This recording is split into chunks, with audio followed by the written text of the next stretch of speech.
In this video, we're going to show you how you can create multiple YouTube channels using the same email, all in just a few steps. If you're new here, consider subscribing and leaving a like, but let's jump right in. Begin by opening up your browser and heading to youtube.com and make sure you're signed into the Google account you want to use. Once you're on this account, go ahead and click on the profile icon in the top right corner of the YouTube homepage, and then scroll down until you see settings and open this up. Once you're in the YouTube settings, you're going to want to go ahead and find the account section. It should automatically take you to this.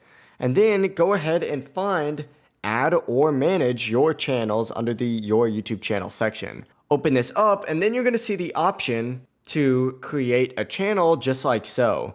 Go ahead and click on this, enter the name and the handle that you want, and then simply hit create channel. Now to switch between different accounts, simply just click on your profile icon again, hit switch accounts, and you're going to see all of your YouTube accounts right here. But that's it, you now have multiple YouTube channels under one email, all managed from a single Google account. If you found this video helpful, please like and subscribe for more easy tutorials, and we hope to see you in the next video.